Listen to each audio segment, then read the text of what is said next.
Hello world. मेरा नाम अतुल सुभाष है। मैं तकरीबन 34 साल का हूँ। बैंगलोर में रहता हूँ। आज करने जा रहा हूँ। इसका कारण 5 लोग हैं। पहला, प्रिंसिपल फैमिली कोर्ट जज जौनपुर रीता कौशिक।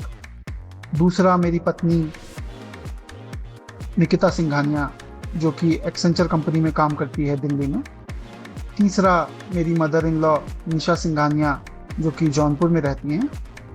चौथा, मेरा ब्रदर इन लॉ अनुराग सिंघानिया, जो कि और उर्फ पीयूष सिंघानिया, अनुराग उर्फ पीयूष सिंघानिया, जो कि जौनपुर में रहता है। पांचवा, मेरे पत्नी के अंकल सुशील सिंघानिया, जो कि जौनपुर में रहते हैं।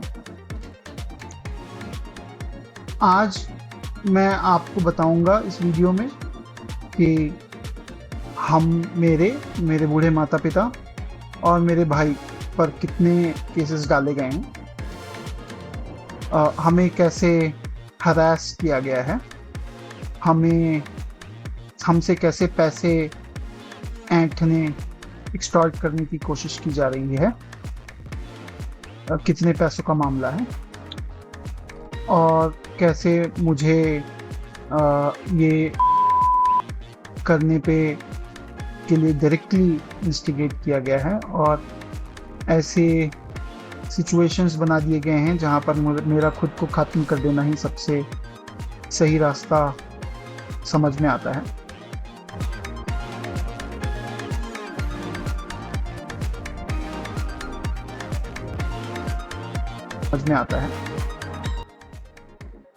इसमें मैं आपको ये भी बताऊंगा कि ये जो पैसों का खेल है, ये कितने अमाउंट का खेल है, कितने पैसों का गोरख धंधा है ये।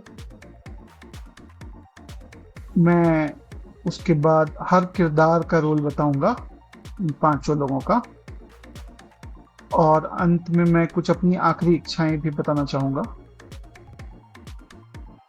इस वीडियो को देखकर आपको ये सीखने को मिलेगा कि कैसे आज कोई भी लड़की किसी भी आदमी और उसके पूरे परिवार को बर्बाद कर सकता है इस कानूनी व्यवस्था का इस्तेमाल करके, और कैसे ये कानूनी व्यवस्था सिर्फ कानूनन तरीके से आदमियों के खिलाफ नहीं है, बल्कि कैसे ये भ्रष्ट भी है, और आपको ये सोचने पे मजबूर करेगा कि क्या हम अपनी आस्था ऐसी व्यवस्था पर रख सकते हैं। दोस्तों, अतुल सुभाष एक ऐसा नाम जो हमारे बीच में नहीं है, लेकिन वो जाते जाते बहुत सारे सवाल छोड़ गया। दोस्तों, वो हर पेज पर कहता रहा कि जस्टिस इज ड्यू, यानी कि न्याय अभी बाकी है। अतुल सुभाष की दुर्भाग्यपूर्ण मृत्यु हर भारतीय के लिए एक चेतावनी है, क्योंकि यह भारतीय न्यायपालिका की खामियों और पक्षपात को बखूबी उजागर करती है। दोस्तों, अतुल सुभाष नाम कल से सोशल मीडिया पर चर्चा का विषय बना हुआ है, लेकिन दुर्भाग्यवश अतुल अब हमारे बीच में नहीं है। अतुल के वीडियो ने यह सब दिखाया है कि भारत की न्याय प्रणाली कितनी भ्रष्ट और अन्याय से भरी हुई है, और जिसमें कि उनका ये वीडियो देखा गया, और ये देखने के बाद हम सभी लोग दोस्तों मौन हैं। दोस्तों, अतुल बेंगलोर के 34 वर्षीय सॉफ्टवेयर इंजीनियर थे, जिन्होंने अपनी जान ले ली, या यूं कहें कि उन्हें अपनी जान लेने पर मजबूर किया गया। इसकी वजह थी उनकी अलग रह रही पत्नी और ससुराल वालों द्वारा किया गया लगातार उत्पीड़न, और एक पक्षपाती न्यायिक व्यवस्था तथा भ्रष्ट जज से मिली निराशा। दोस्तों, जब परिवार या समाज में होने वाले अन्यायों से व्यक्ति परेशान होता है तो जाता है न्याय प्रणाली, भारत की न्याय प्रणाली के पास में, और वहां से भी जब निराशा मिलती है तो कोई रास्ता नहीं बचता। अपनी जान लेने से पहले अतुल ने 24 पन्नों का एक नोट छोड़ा और 90 मिनट लंबा एक वीडियो रिकॉर्ड किया। दोस्तों, ये जो वीडियो आपने अभी देखा है, ये उसी वीडियो के कुछ अंश हैं। दोस्तों, इस वीडियो में उन्होंने यह कदम उठाने की वजह बताई और अपनी पत्नी और भारतीय न्यायपालिका को इसके लिए जिम्मेदार ठहराया। दोस्तों, फिर भी अब तक ना तो उनकी पत्नी के खिलाफ कोई कार्रवाई हुई है और ना ही उस जज के खिलाफ भ्रष्टाचार उजागर किया। दोस्तों, अदालत की इस पक्षपाती व्यवस्था को देखकर मुझे आश्चर्य नहीं होगा कि अगर उन्हें बिना किसी सजा के छोड़ दिया जाए। दोस्तों, आज के समाज में पुरुषों के अधिकार के लिए कोई परवाह नहीं करता। हमें केवल एटीएम मशीन के रूप में देखा जाता है, जिसका एकमात्र उद्देश्य कमाना और अलग रह रही पत्नियों का भरण-पोषण और गुजारा भत्ता देना होता है। दोस्तों, न जाने अतुल की तरह से भारत में कितने ही लोग हैं जो महिलाओं द्वारा किए गए उत्पीड़न के शिकार हैं। अतुल के मामले में उनकी पत्नी और ससुराल वालों ने उन पर झूठे आरोप लगाए और 3 करोड़ रुपए के गुजारा भत्ते की माँग की। उनकी पत्नी ने यहाँ तक कहा कि अतुल अपनी जान ले ले ताकि उनको संपत्ति के नाम पर उनकी सारी संपत्ति उसके नाम पर हो जाए। जज रीता कौशिक ने खुले तौर पर अतुल का पक्ष लेते हुए कहा कि वह जानती थी कि उनके खिलाफ मामले झूठे हैं, लेकिन फिर भी समझौता कराने के लिए 5 लाख रुपए की रिश्वत की मांग करी। अतुल ने जो इनकम टैक्स भरा, उससे ऐसे भ्रष्ट जजों की सैलरी जाती थी जो खुलेआम रिश्वत मांगते थे और यही अतुल ने अपने वीडियो में भी कहा है। जो पैसा उनके पास बचता, उससे उन्हें अपनी पत्नी को गुजारा भत्ता देना पड़ता था। यह किसी भी ऐसे व्यक्ति के लिए कितना अन्यायपूर्ण है जो रात-दिन मेहनत करके किसी और को अपनी ज़िंदगी को प्रायोजित कर रहा हो। दोस्तों, वीडियो में अतुल ने कहा कि जो पैसा वह कमा रहे थे, वह केवल अपने दुश्मनों को मजबूत बनाने के लिए कमा रहे हैं। वह पैसा उनके खिलाफ इस्तेमाल होगा और इसलिए उन्होंने सोचा कि इस पैसे की आपूर्ति बंद कर दी जानी चाहिए। सोचिए, कोई व्यक्ति कितना असहाय और निराश हो सकता है कि वो इस तरीके से महसूस करे। दोस्तों, उनकी पत्नी भी एक कामकाजी महिला थी जो कि एक्सेंचर कंपनी में काम कर रही थी। वहाँ पर वो 40,000 रुपए महीना कमा रही थी और फिर भी उन्हें गुजारा भत्ता देने के लिए मजबूर किया गया। दोस्तों, अतुल पहले व्यक्ति नहीं हैं जिन्हें इस तरीके के उत्पीड़न का शिकार होना पड़ा हो। हमें यकीन है कि वह इस तरीके के व्यक्ति आखिरी भी नहीं होंगे। हजारों पुरुषों को अपनी अलग रह रही पत्नियों के खिलाफ लगाए गए झूठे आरोपों और भारी भरकम गुजारा भत्ते की मांग के लिए इसी तरह से परेशानियों का सामना करना पड़ता है। अतुल ने अपनी जान इसलिए ली क्योंकि वह सिस्टम के खिलाफ लड़ते-लड़ते थक चुके थे और पूरा सिस्टम पक्षपाती, एक तरफा और भ्रष्ट भ्रष्ट था। अतुल अपने कमरे में फांसी पर झूलते पाए गए और उनके पास एक तख्ती रखी थी जिस पर लिखा है, न्याय लंबित है। दोस्तों, भारत में न जाने कितने ही पुरुष हैं जो इस तरीके की उत्पीड़न का शिकार हो महिलाओं को सुरक्षा देने के लिए जितने भी कानून बने हैं वो बिल्कुल सही हैं, लेकिन ऐसे मौके पर हमको ये भी ध्यान देना चाहिए कि क्या ऐसे कानून हम बना सकें जिससे महिलाओं के द्वारा किए गए ये जो अनड्यू एडवांटेज जो लिए गए हैं, उसका भी कुछ यहाँ हो सके।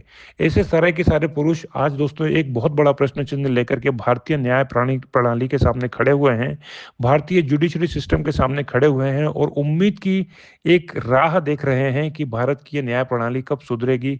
क्या यहाँ पर ऐसा कुछ हम कानून बनाएं जहाँ पर कि महिलाओं द्वारा पुरुषों के ऊपर किए गए उत्पीड़न का कुछ ना कुछ दोस्तों रास्ता निकल सके।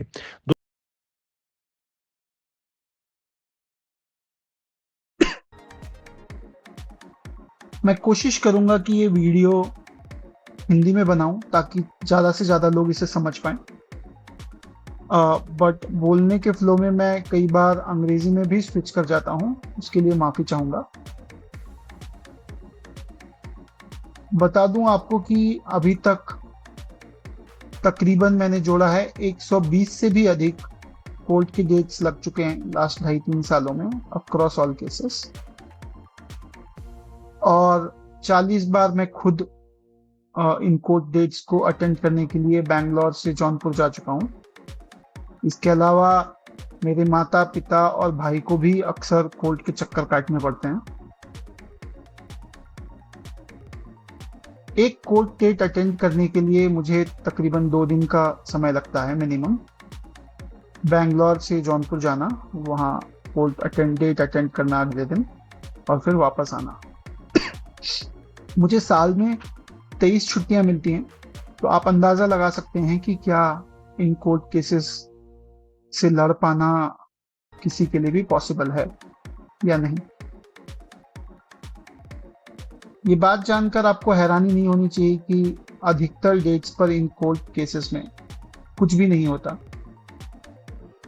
या तो जज एब्सेंट होती हैं, या लॉयर्स का हड़ताल होता है, या फिर कंडोलेंस होता है। कंडोलेंस का मतलब अगर उस पूरे इलाके में, पूरे ज़िले में कोई भी वकील, पुराना नया, कोई भी जज, अगर उसकी मृत्यु हो जाती है तो उस दिन कोर्ट में कोई काम नहीं होता। चौथा, अगर कोर्ट डेट में किसी भी तरह सब लोग मौजूद भी हैं तो जो सामने वाला वकील है वो अगले डेट की मांग कर सकता है और उसे बड़ी आसानी से ही अगला डेट दे दिया जाएगा। तो आप कोर्ट जाते हो, अपना समय बर्बाद करते हो, अपने पैसे बर्बाद करते हो, हरास होते हो और वापस आते हो। तो ये हो गई कुछ बातें। अब मैं आपको बताऊंगा कि हम पर कितने सारे केसेस डाले गए हैं, कितने केसेस चल रहे हैं। तो मेरी पत्नी ने कुल 9 केसेस, जहां तक मेरी जानकारी है, डाले हैं। 6 लोअर कोर्ट में, 3 हाई कोर्ट में।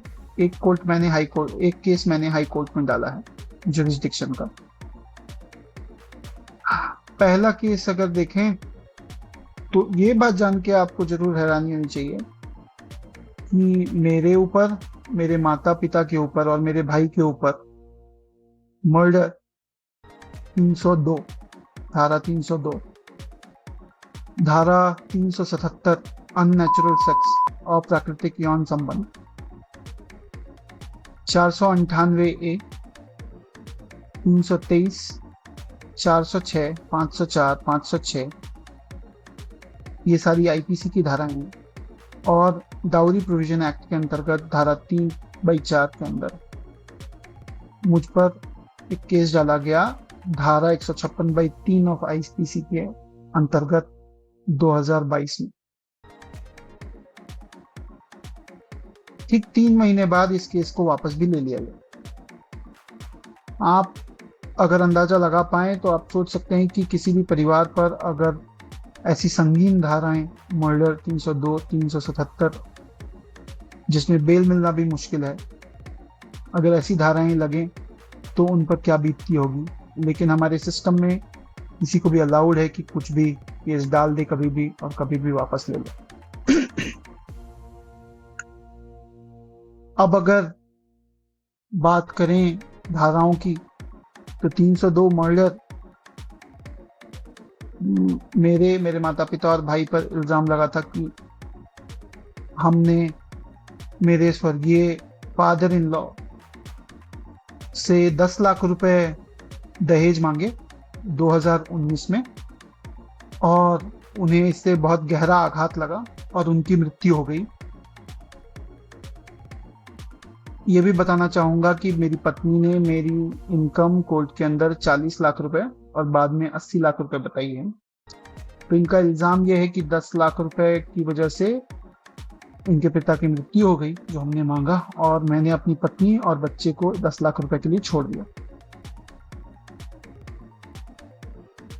अब ये भी बताना चाहूंगा कि मेरी पत्नी ने सीआरपीसी 125, जो कि दूसरा केस है, उसके क्रॉस एग्जामिनेशन में ये कबूल किया कि उनके पिता की मृत्यु लंबे समय की बीमारी के बाद हुआ।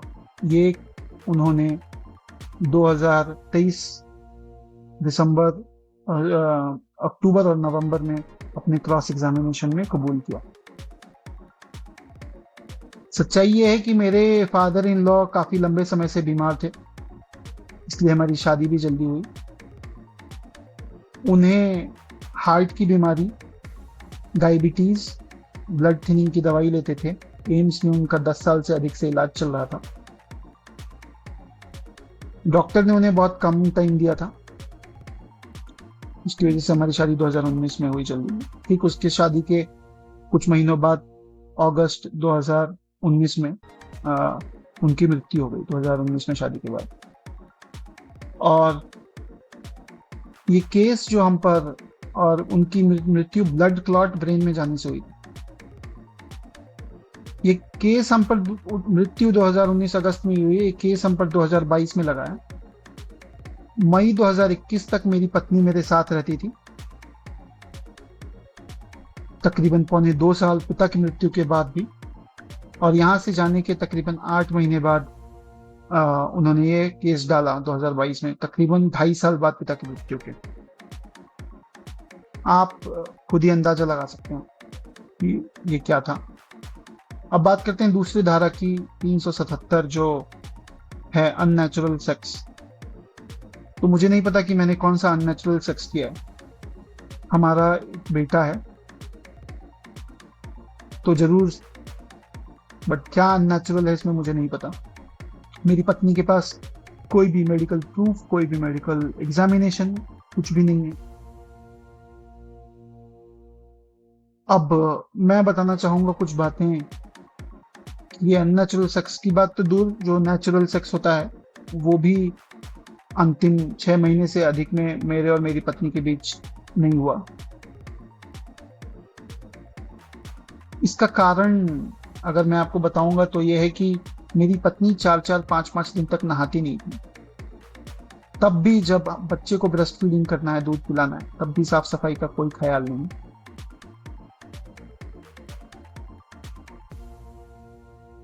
जो उसकी आदत थी कि जो आपका आर्मपिट होता है, जिसको आप बगल या कांख भी बोलते हैं हिंदी में, उसे तो आप अगर लेटे हो तो आप सोच सकते हैं कि किसी भी आदमी को ये कितना अजीब सा गंदा लगेगा। इसके अलावा मेरी पत्नी की एक्सपेक्टेशन मुझसे थी कि मैं उनके मल मूत्र के, तो ये मुझसे नहीं हो पाएगा और ये मैं नहीं कर पाऊंगा। हर दिन जब वो कुछ सेक्स के लिए इनिशिएट करने की कोशिश करती थी तो मैं बहाना बनाता था कि आज मेरा सर दर्द हो रहा है, आज मैं थक गया हूं। तो जो एक सामाजिक धारणा है कि एक औरत को के पीछे आदमी, पत्नी के पीछे आदमी सेक्स के लिए पड़ा रहता है और उसे सर दर्द और थकने का बहाना बनाना पड़ता है, तो ऐसा औरत के साथ ही नहीं आदमी के साथ भी होता है। आदमी का भी एक मिनिमम स्टैंडर्ड होता है सेक्स करने के लिए। तो ये 377 के बारे में मैं इतना ही कहना चाहूंगा।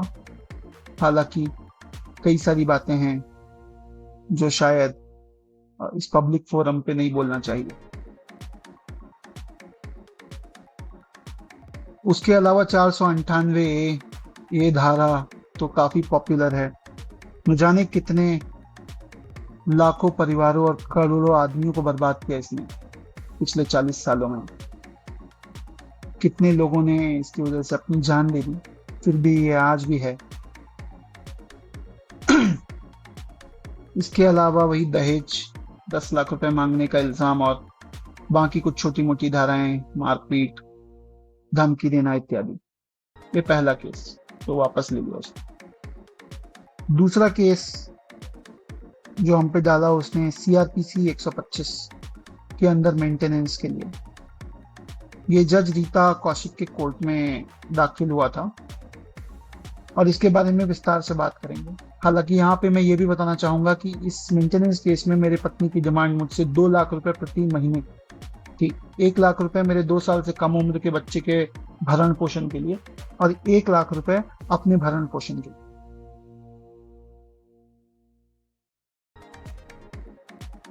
तीसरा जो केस डाला वो HMA हिंदू मैरिज एक्ट के सेक्शन 13 के अंदर डिवोर्स का केस डाला। ये भी रीता कौशिक के कोर्ट में था। ये केस उन्होंने 6 महीने बाद लड़ने के बाद एक एप्लीकेशन डाला वापस लेने के लिए। इसमें इन्होंने रीजन बताया कि इनके वकील ने इन्हें गुमराह करके ये केस डाल दिया, इन्हें पता ही नहीं था कि ये केस कोर्ट में डाला है। यहाँ ये बात जाननी जरूरी है कि मेरी पत्नी एक BTech in computer science, MBA in finance, Accenture जैसी मल्टीनेशनल कंपनी में AI इंजीनियरिंग कंसल्टेंट के पद पे काम करती है। सारे डॉक्यूमेंट्स पे मेरी पत्नी के सिग्नेचर्स हैं। जो कोर्ट डेट 6 महीने लगे उनमें ये आती रही, वहां पर भी इनके सिग्नेचर्स हैं। और उस बीच दौरान कितने सारे डॉक्यूमेंट सबमिट हुए हैं, कितने रिप्लाई सबमिट हुए हैं, एक्सेट्रा एक्सेट्रा, जहां पे वो मौजूद थी। इसमें हमने सेक्शन 26 के अंतर्गत मैंने अपने बच्चे से मिलने का भी आवेदन दिया, जिस पे ऑब्वियसली कुछ भी कार्रवाई नहीं हुई। और इस केस को 2022 में वापस लेने के लिए एप्लीकेशन डाला था मेरी पत्नी ने, लेकिन रीता कौशिक ने इसे 2022 में ही खारिज नहीं किया। 2024 तक ये केस फिर भी चलता रहा और 2024 में इसका जजमेंट दिया। डेट्स आते रहे। अब बात करेंगे, और इसके बाद कोर्ट का समय बर्बाद करना, मैंने अपने वकीलों पे इतना खर्च किया, आने जाने में इतना खर्च किया, कोऑर्डिनेशन में इतनी माथापच्ची हुई, लेकिन इस पर इन पर कोई जुर्माना तक नहीं लगा, इन्हें डांट तक नहीं पड़ी जज से। तो ये तीसरा केस हो गया। चौथा केस इन्होंने डोमेस्टिक वायलेंस का केस डाला मेरे माता पिता और भाई के अगेंस्ट, डीवी एक्ट सेक्शन 12 के अंदर। डालने के तकरीबन 2022 में इन्होंने ये केस डाला, और तकरीबन 2 साल तक ना ये मेरी पत्नी ना उनका वकील इस केस की पैरवी करने के लिए कोर्ट में आए, और ये केस 2024 में कुछ महीने पहले खारिज हुआ। ये मुझे ई कोर्ट एप्लीकेशन से पता चला। पांचवा केस फिर से खारिज होने के बाद, 2 साल समय बर्बाद करने के बाद कोर्ट का फिर से डोमेस्टिक वायलेंस का केस फ्रेश इन्होंने फिर से दाखिल किया अभी सितंबर 2024 में। तो ये 5 केसेस हो गए। छठा केस, जो पहला केस इन्होंने वापस लिया था, अब वापस से नॉर्मल एफआईआर के थ्रू फिर से दाखिल किया, जिसके अंदर अब की धाराएं हैं आईपीसी के अंदर 498A, 323, 504, 506, डाउरी प्रिवेंशन एक्ट के अंदर धारा 3/4 में दहेज लेने के लिए। तो ये धाराएं डालकर फिर से केस डाल दिया। दोस्तों, इस मुद्दे को लेकर के आपकी क्या राय है, हमें जरूर बताइए कमेंट बॉक्स में कमेंट करके। और आप क्या सोचते हैं कि अतुल का निर्णय दुर्भाग्यपूर्ण है तो है ही है, क्या उनका निर्णय सही था? आपको क्या लगता है दोस्तों? हमें इंतजार रहेगा। हमारे चैनल को सब्सक्राइब कीजिए और आने वाले वीडियो के लिए बेल आइकन दोस्तों हमारे वीडियो को सब्सक्राइब कीजिए और आने वाले वीडियो के लिए बेल आइकॉन जरूर दबाइए।